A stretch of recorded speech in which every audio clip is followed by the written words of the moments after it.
Olá, bem-vindos ao nosso canal de Estudos Espíritas. Eu sou o José e no estudo de hoje nós vamos falar sobre o inferno. Muito se tem discutido sobre a existência ou não do inferno. Alguns afirmam que é aqui na própria Terra, onde passamos pelas vicissitudes da vida. Outros, que o inferno é apenas um estado de consciência. E tem aqueles que simplesmente acham que não existe, por talvez acreditarem que após a morte tudo se aniquila. E tem os que acreditam que o inferno é um lugar para onde os maus irão após a morte. Nesse estudo, vamos abordar o tema buscando esclarecer o nosso ponto de vista, agregando ideias que possam dar luz a esse tema tão controverso.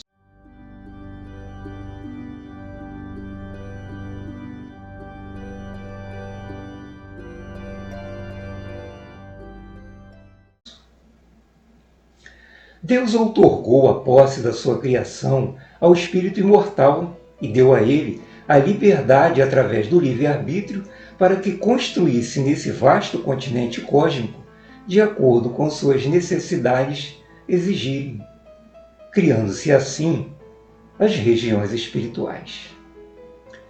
Desde tempos remotos, as mitologias e as religiões falam da realidade dessas regiões do mundo espiritual, onde cada um usufrui de acordo com seus méritos ou deméritos. As regiões inferiores, tema do nosso estudo, são mencionadas de acordo com a cultura de cada povo, que dão as interpretações que melhor lhe convém para explicar o destino daqueles que morreram. A Bíblia Antiga menciona essas regiões como Sheol e Gina, e mais tarde, na tradução para o grego, usou-se também o termo Tártaro, que é a região inferior do reino de Hades, na mitologia grega. O termo inferno foi descrito na obra A Divina Comédia de Dante Alighieri. Foi a partir da criação de Dante que a palavra inferno foi se tornando popular, sendo utilizado na tradução mais moderna da Bíblia e também nos livros da codificação espírita. Mais tarde, na literatura espírita, através do livro Nosso Lar, foi citado pelo enfermeiro Lísias o termo umbral, para definir essas regiões inferiores. No item 85 do Livro dos Espíritos, Kardec pergunta aos espíritos qual o mundo principal, o material ou o espiritual. E os espíritos respondem que é o mundo espiritual, que preexiste e sobrevive a tudo. No item 87, Kardec pergunta se os espíritos ocupam uma região determinada e circunscrita no espaço.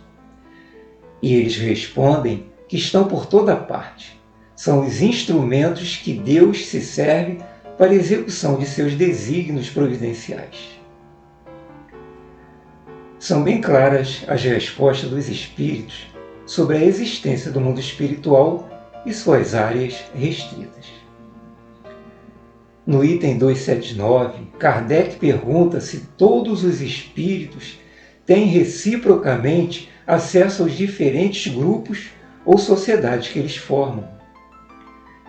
E os espíritos respondem que os bons vão a toda parte, para que possam influir sobre os maus.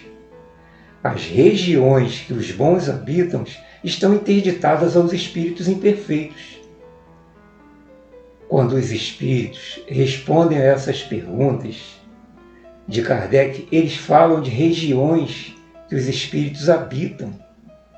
Se eles usam a palavra habitam, estão confirmando que essas regiões são povoadas, moradias dos espíritos. Porém, nem todos vão a toda parte, são atraídos para determinadas regiões pela lei de afinidades, onde formam as sociedades. Os bons formam as sociedades do bem. Os maus formam as sociedades do mal. No item 1012, Kardec pergunta se haverá no universo lugares circunscritos para as penas e gozos dos espíritos, segundo seus merecimentos. E os espíritos respondem que as penas e os gozos são inerentes ao grau de perfeição dos espíritos. Cada um tira de si mesmo o princípio de sua felicidade ou de sua desgraça, e que nenhum lugar circunscrito ou fechado existe especialmente. Nessa pergunta de Kardec, os espíritos deixam claro que Deus não criou nenhuma região restrita destinada aos espíritos. Na criação, o que não é obra de Deus é obra do espírito imortal, o co-criador. E como é uma das potências da natureza, Deus se serve dele para obrar na criação. O poder da mente é capaz de moldar, através do pensamento, as energias mais sutis do universo, criando os ambientes de acordo com as necessidades que se encontram no íntimo da consciência de cada um. De onde tira o princípio de sua felicidade ou de sua desgraça, plasmando na substância astral se é espírito desencarnado, ou na substância material se é espírito encarnado. No item 1012A, Kardec pergunta aos espíritos se o inferno e o paraíso não existem, tais como o homem os imagina. E os espíritos respondem que são simples alegorias. Os espíritos de uma mesma ordem se reúnem por simpatia, mas podem reunir-se onde queiram, quando são perfeitos. Tais alegorias que os espíritos se referem nessa resposta são as interpretações que alguns dão a respeito do inferno e o paraíso. O espírito encarnado ou desencarnado cria um cenário de acordo com como sua imaginação conceber. Cada um dá a forma alegórica que melhor se adapte e expõe o seu pensamento de acordo com a sua crença. Porém, essa resposta em nada contradiz, só confirma a existência dessas regiões espirituais.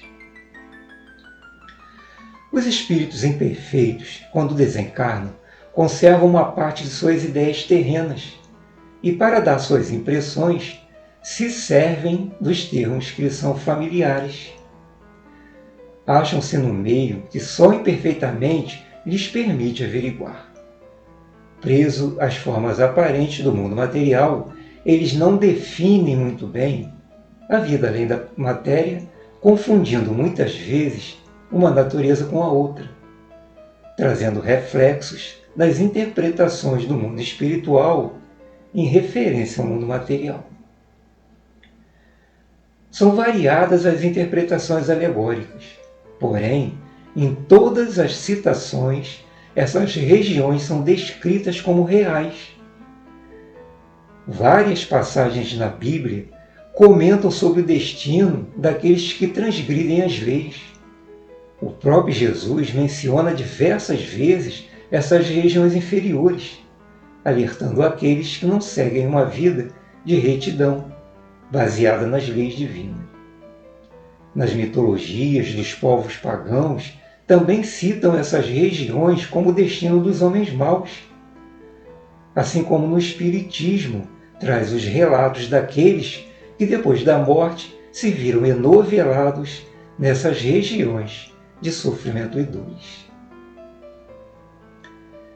Negar essas regiões inferiores e acreditar que somente existem as regiões celestes seria pura prepotência nossa.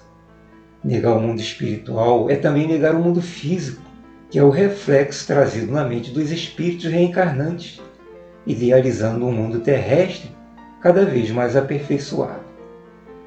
Negar tudo isso é acreditar no nada, e o nada não existe, pois negaria a própria existência de Deus, o Criador de tudo.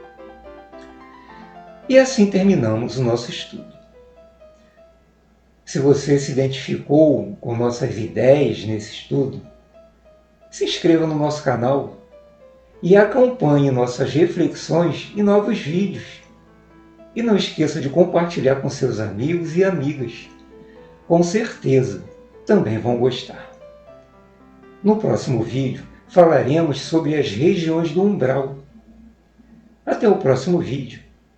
Muita paz.